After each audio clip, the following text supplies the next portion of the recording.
Bismillahirrahmanirrahim. Yang terhormat, dosen pengampu mata kuliah Pendidikan Kecakapan Hidup untuk Anak Usia Dini, Ibu Dokteranda Haja Teti Ratnasi MAG CHT, serta rekan-rekan mahasiswa PAUD semester 5A yang saya banggakan. Assalamualaikum warahmatullahi wabarakatuh.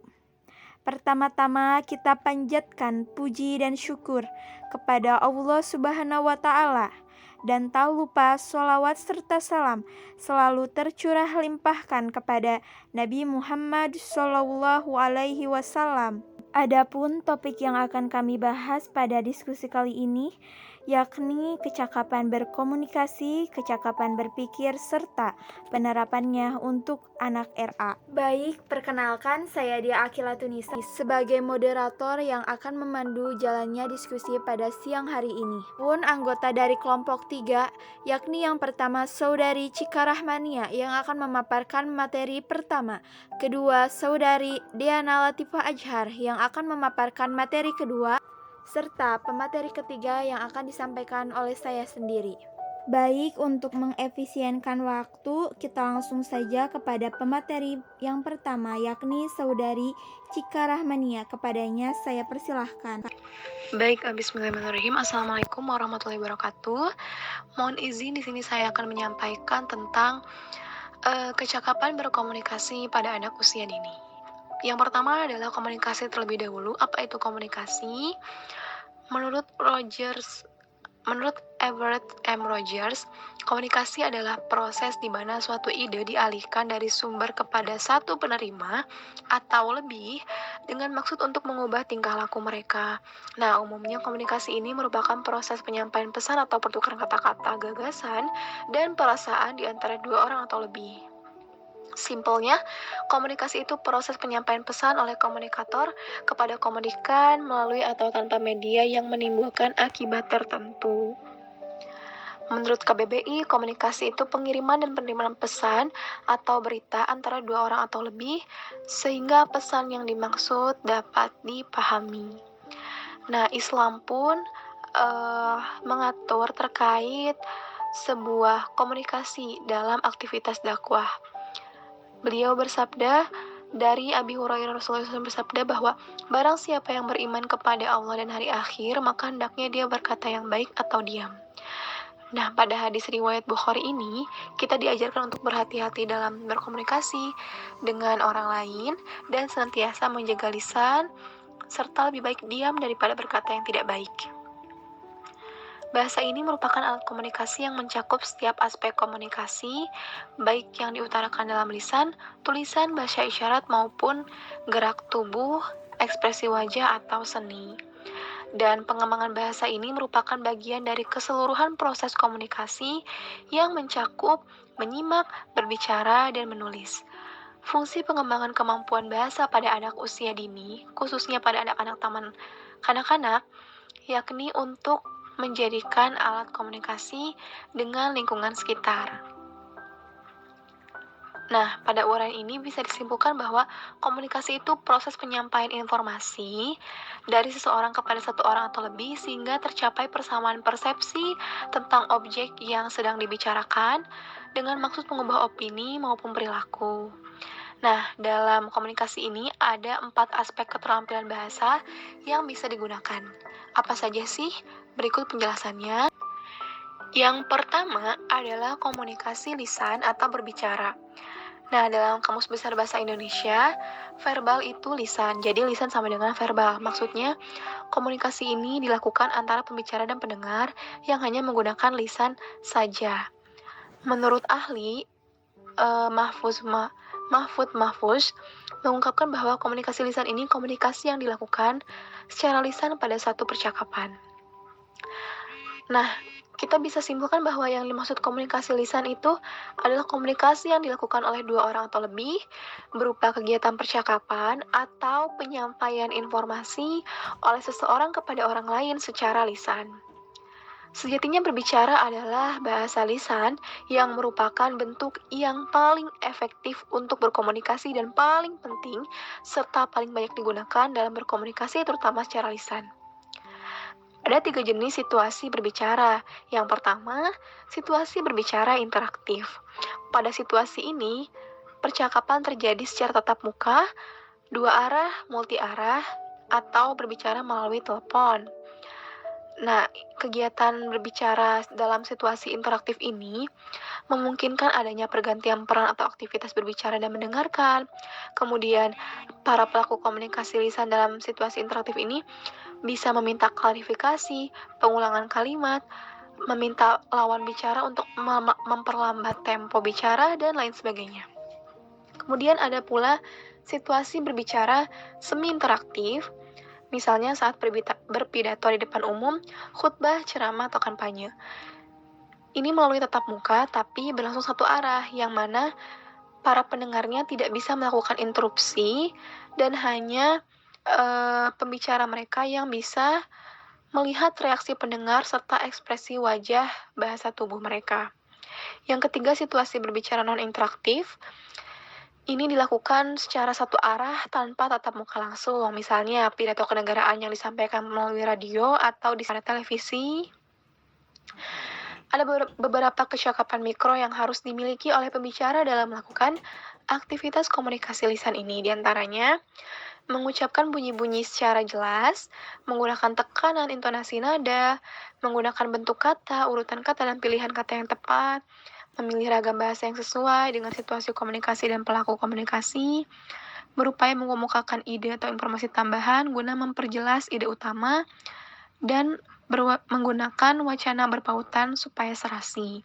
Simpulnya menjadi 3 aspek, yakni perlu diperhatikan isi pembicaraan, bahasa yang disampaikan, dan performansi dalam berbicara.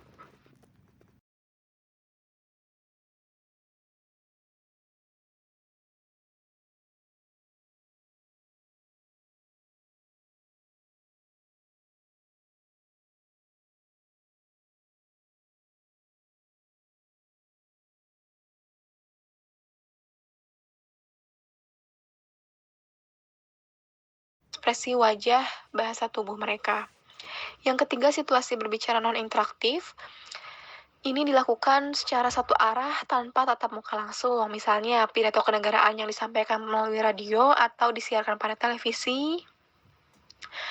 Ada beberapa kecakapan mikro yang harus dimiliki oleh pembicara dalam melakukan aktivitas komunikasi lisan ini, diantaranya mengucapkan bunyi-bunyi secara jelas, menggunakan tekanan intonasi nada, menggunakan bentuk kata, urutan kata, dan pilihan kata yang tepat, memilih ragam bahasa yang sesuai dengan situasi komunikasi dan pelaku komunikasi, berupaya mengemukakan ide atau informasi tambahan guna memperjelas ide utama, dan menggunakan wacana berpautan supaya serasi.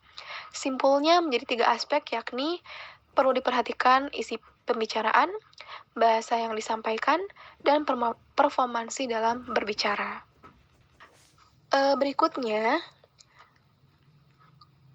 komunikasi tulisan atau menulis merupakan sebuah keterampilan komunikasi yang bersifat aktif produktif, dan ini merupakan yang paling rumit serta kompleks di antara keterampilan komunikasi lainnya.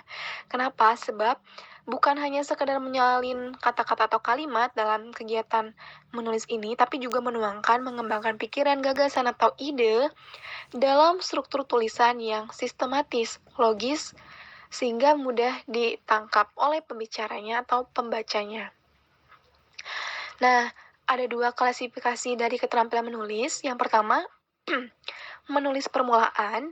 Ini identik dengan melukis gambar, di mana penulis tidak menuangkan ide gagasan, tapi hanya sekedar melukis atau menyalin gambar atau lambing bunyi ke dalam wujud lambang-lambang tertulis.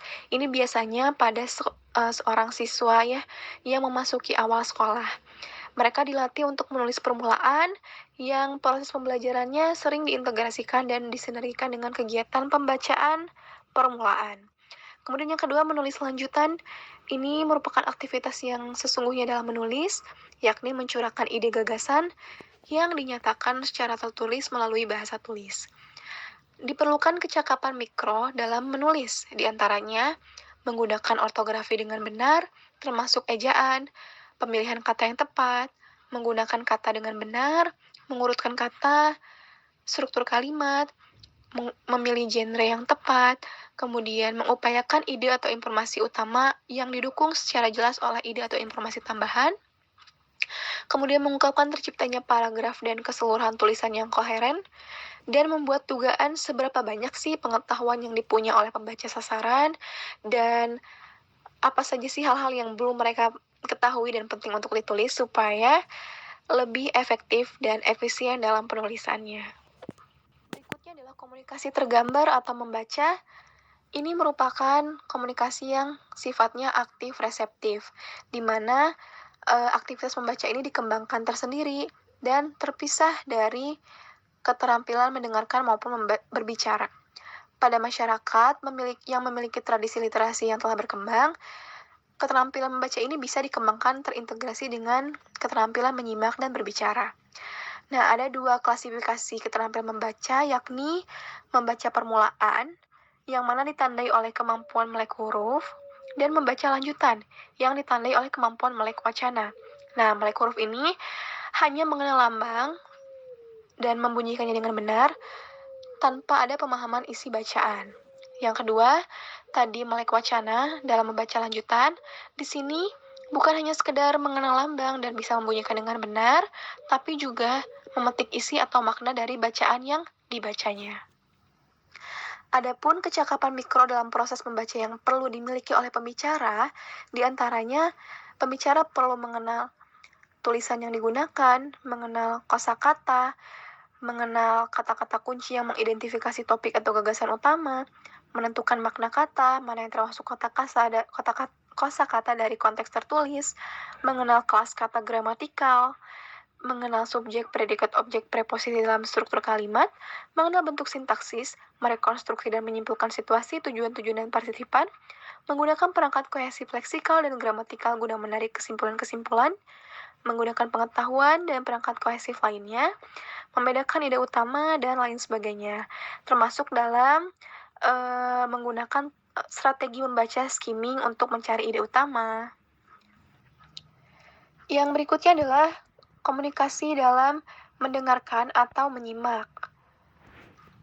Nah, mendengarkan ini merupakan keterampilan memahami bahasa lisan yang bersifat reseptif.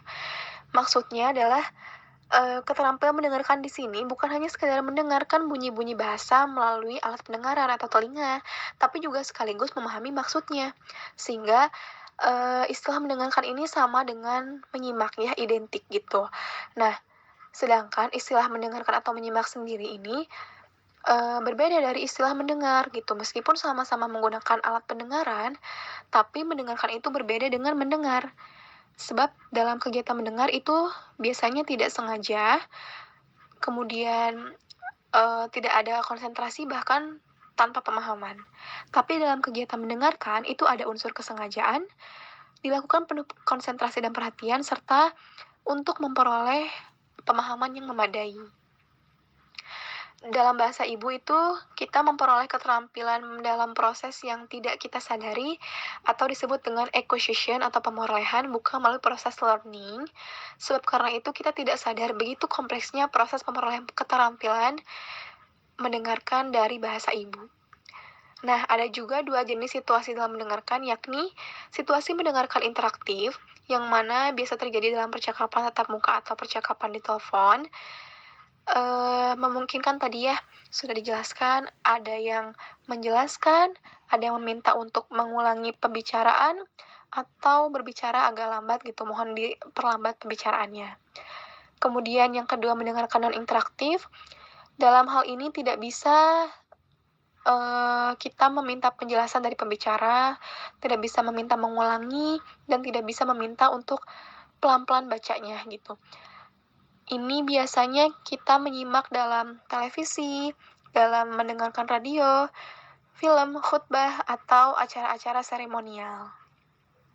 Adapun kecakapan yang diperlukan dalam memahami apa yang kita dengar, yakni kita itu harus mengingat dan menyimpan unsur bahasa dengan daya ingat jangka pendek, berupaya membedakan bunyi-bunyi dalam bahasa target, kemudian menyadari adanya bentuk tekanan, nada, warna, suara, dan intonasi, serta menyadari dan membedakan arti kata-kata yang didengar, mengenal bentuk-bentuk kata yang khusus, mendeteksi kata-kata kunci yang mengidentifikasikan topik dan gagasan, menebak makna, mengenal kelas-kelas kata, menyadari bentuk dari sintaksis, dan lain sebagainya termasuk mendeteksi unsur kalimat seperti SPOK. Alhamdulillah, cukup sekian pemaparan dari saya. Untuk lebih dan kurangnya mohon dimaafkan.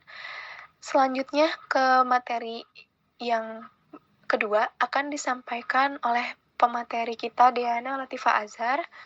Kepadanya saya persilahkan.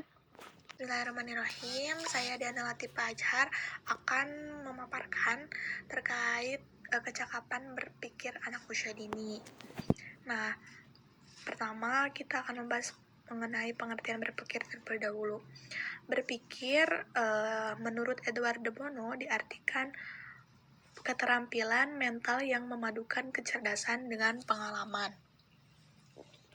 Nah, dalam bukunya yang berjudul Revolusi Berpikir, beliau beranggapan bahwa keterampilan berpikir itu tidak didapatkan begitu saja, tetapi harus dilatih dan dikembangkan.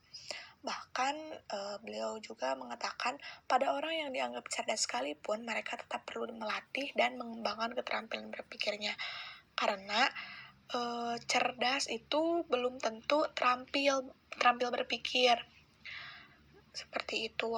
Kemudian mengembangkan kemampuan berpikir ini juga merujuk pada proses-proses berpikir yang meliputi rencana, mengembangkan, dan merefleksikan.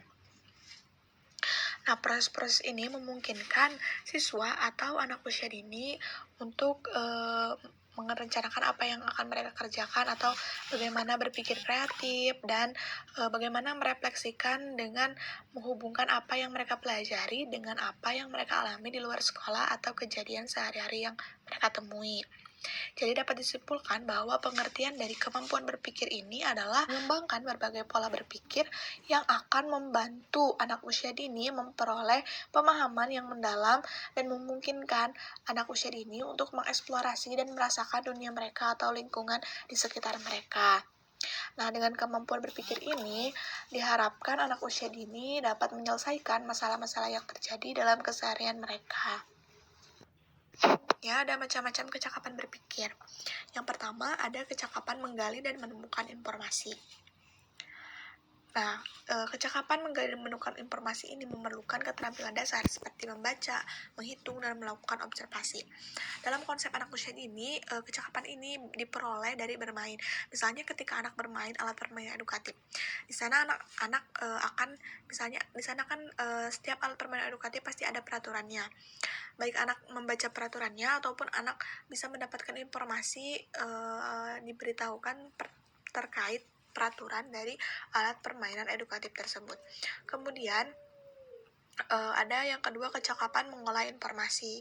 Mengolah informasi artinya memproses informasi tersebut menjadi suatu kesimpulan, dan informasi itu harus diolah agar lebih bermakna. Nah, untuk memiliki kecakapan mengolah informasi ini diperlukan kemampuan membandingkan, membuat perhitungan tertentu, membuat analogi, sampai membuat analisis sesuai informasi yang diperoleh. Nah, itu secara umumnya. Dalam cakupan anak usia dini ini, membandingkan sendiri bisa dilakukan pada sebuah ukuran sebuah benda yang dipegang anak. Nah, apakah anak tersebut mengetahui sebelumnya tentang benda itu? Seperti itu. Kemudian yang ketiga, ada kecakapan mengambil keputusan. Setelah informasi tadi diolah menjadi suatu kesimpulan, tahap berikutnya adalah pengambilan keputusan. Dalam kehidupan sehari-hari, seseorang selalu dituntut untuk membuat keputusan betapapun kecilnya keputusan tersebut. Karena itu, siswa perlu belajar mengambil keputusan dan menangani resiko dari pengambilan keputusan tersebut. Misalnya, sederhananya anak usia dini misalnya mengambil keputusan untuk memilih permainan mana yang akan dia mainkan, seperti itu. Kemudian yang terakhir itu ada kecakapan memecahkan masalah.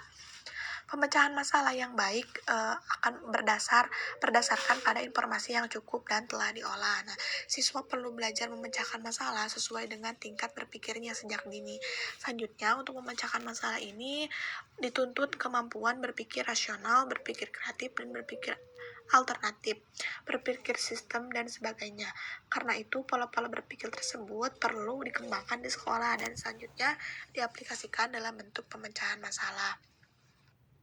Cara melatih kecakapan berpikir dengan metode Montessori. Teman-teman pasti sudah tidak asingkan dengan nama Montessori itu kan. Nah, metode Montessori ini dicetuskan oleh Maria Montessori.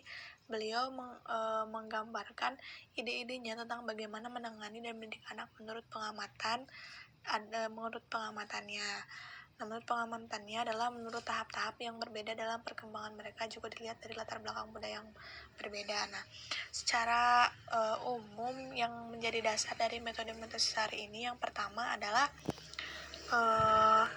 semua anak itu memiliki pikiran yang menyerap atau absorbent mind.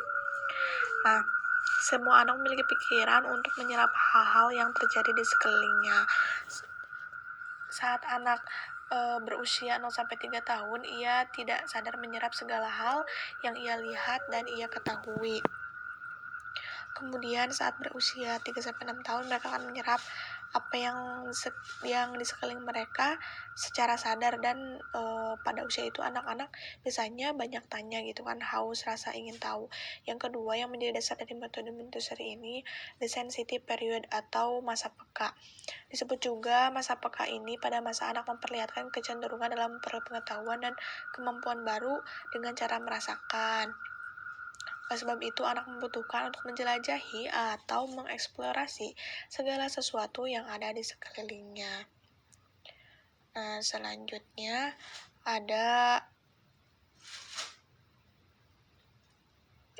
children want to learn, anak-anak ingin belajar. Yang keempat yang menjadi dasar dari metode ini, belajar melalui bermain.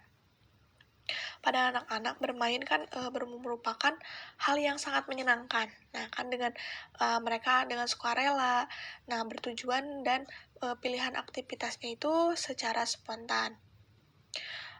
Nah, dalam bermain ini juga seringkali menumbuhkan kekreatifan dan melibatkan pemecahan masalah. Seperti itu, baik juga mengajarkan tentang cara bersosial kan, misalnya ketika bermainnya dengan teman-teman yang baru. Seperti itu. Terus selanjutnya ada all children want to be independent, atau setiap anak menginginkan kebebasan. Nah, tujuan pendidikan yang dipraktikkan oleh Montessori di kelas yaitu membuat anak mandiri dan mampu melakukan sesuatu untuk dirinya sendiri. Nah, kita langsung lanjut ke cara melatih keterampilan berpikir anak usia dini melalui metode Montessori ini. Yang pertama adalah pembelajaran keterampilan berpikir anak usia dini kan melibatkan perkembangan aspek kognitif, bahasa, dan sosial emosional. Hal ini juga selaras dengan metode Montessori yang bermanfaat untuk mengembangkan berbagai aspek perkembangan anak, meliputi aspek kognitif, bahasa, sosial, emosi, dan motorik, baik halus maupun kasar. Yang kedua, yaitu untuk melatih keterampilan berpikir menurut metode Montessori ini adalah pembelajaran pada anak harus memperhatikan tahap perkembangan anak. Nah, jadi ketika anak pada tahap absorbent mind yang banyak berhubungan dengan aspek bahasa, maka rangsangan dari pendidik maupun orang di sekitarnya sangat penting. Contohnya, untuk melatih keterampilan berpikir anak usia dini, guru bisa memanfaatkan kartu bergambar. Anak diminta menjelaskan pendapat mereka tentang gambar yang ada. Nah, kemampuan guru dalam menggali pertanyaan, memancing, dan mendorong anak untuk berpendapat dapat melatih keterampilan berpikir anak usia dini. Kemudian selanjutnya, yang ketiga itu, dalam metode Montessori, penggunaan alat permainan edukatif dan penyediaan lingkungan yang sesuai dengan tahap perkembangan anak sangat penting. Sehingga untuk melatih keterampilan berpikir anak usia dini, Diperlukan alat permainan edukatif dan lingkungan yang sesuai dengan tahap perkembangan mereka. Misalnya disediakan puzzle, berbagai bentuk permainan matematis Montessori untuk memasukkan benda yang sama, misal segitiga dengan segitiga, kotak dengan kotak, dan sebagainya.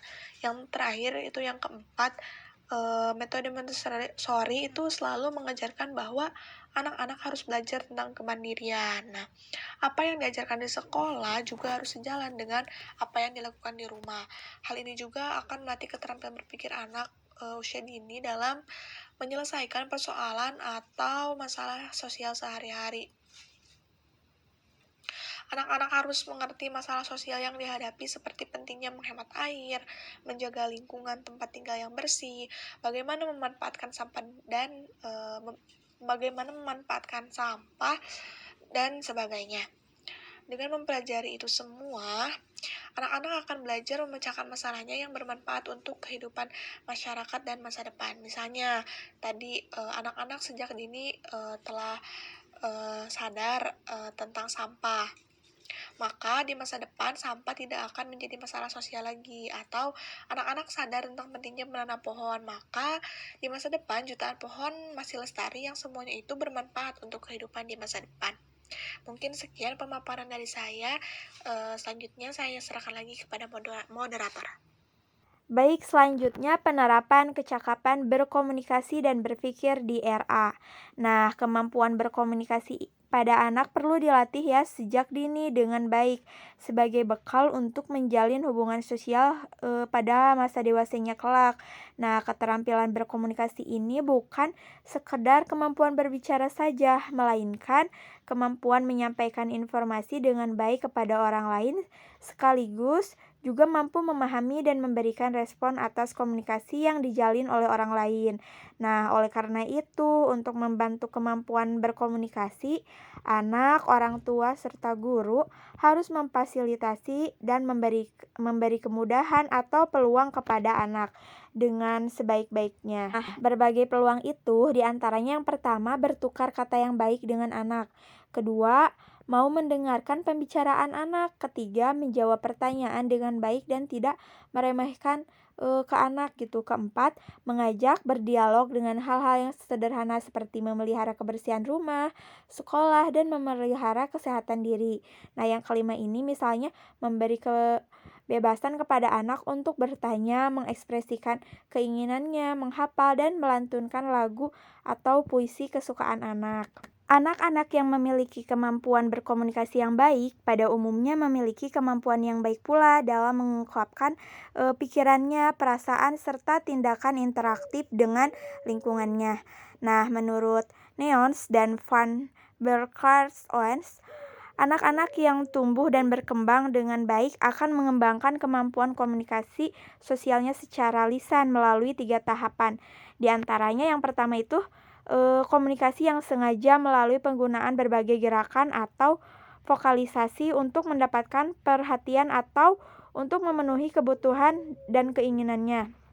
Kedua, komunikasi simbolik. Nah, atau penggunaan bahasa dini untuk berinteraksi dengan orang lain sehingga mendapatkan perhatian dan memenuhi kebutuhan. Yang terakhir yaitu komunikasi linguistik atau kemampuan untuk terlihat dalam percakapan dengan orang lain. Adapun komunikasi yang dikatakan efektif memiliki beberapa tata cara berkomunikasi, yaitu pertama melihat lawan bicara. Tentu ya pembicara harus melihat lawan bicaranya agar tidak terjadi ketersinggungan dan tidak menghadapkan tatapan ke arah kanan atau yang kiri dan menatap dengan pandangan yang tidak marah atau sinis. Kedua, suaranya terdengar jelas. Nah, percakapan harus memperhatikan keras atau tidaknya suara. Nah, tidak hanya terdengar samar-samar sehingga akan menimbulkan ketidakjelasan dari percakapan. Ketiga, yaitu ekspresi wajah yang menyenangkan. Tentu ya, ekspresi wajah juga merupakan gambaran dari hati seseorang sehingga tidak menampilkan ekspresi yang tidak enak seperti sedih, marah. Yang keempat yaitu tata bahasa yang baik. Nah, penggunaan bahasa sesuai dengan lawan bicaranya, misalnya saja saat berbicara dengan anak balita, maka gunakanlah bahasa yang sangat sederhana. Nah, yang kelima itu pembicaraannya mudah dimengerti, singkat dan jelas. Nah, pemilihan tata bahasa yang baik dan kata-kata yang mudah dimengerti sehingga tidak menimbulkan kebingungan lawan bicara. Jadi dapat ditarik kesimpulan ya bahwa kemampuan berkomunikasi lisan pada anak ini indikatornya yang pertama itu dapat berpartisipasi dalam percakapan. Nah, kedua pembicaraannya mudah dimengerti dan jelas. Yang ketiga itu kemampuan memberikan respon atas komunikasi yang dijalin dengan temanya. Adapun metode variatif untuk mengembangkan pendidikan life skill dalam pengembangan bahasa di anak usia dini. Yang pertama itu ada metode bercerita. Nah, metode bercerita ini bagi anak RA berarti memperkenalkan, memberikan keterangan dan menjelaskan tentang hal yang baru dalam rangka menyampaikan pelajaran yang dapat mengembangkan berbagai kompetensi. Sedangkan perkembangan berkomunikasi lisan atau berbicara ini merupakan kemampuan anak menghasilkan bunyi verbal. Kemampuan anak berbicara akan lebih sempurna apabila anak diberikan kata-kata baru dan memberikan pertanyaan. Kedua, metode demonstrasi. Nah, berarti cara penyajian dengan memperagakan atau mempertunjukkan kepada anak suatu proses, situasi, atau benda tertentu yang sedang dipelajari baik sebenarnya maupun tiruan yang sering disertai penjelasan lisan. Nah, metode demonstrasi ini untuk meningkatkan komunikasi, mendengarkan kecakapan menyimak pada anak. Ketiga, metode sosiodrama atau bermain peran. Nah, metode ini adalah suatu kegiatan yang memainkan peran dalam suatu cerita yang menuntut kerjasama antara pemerannya. Nah, sosiodrama ini dilakukan dengan teknik dramatisasi di mana anak-anak melakukan perannya sesuai masing-masing tokoh yang diperankan.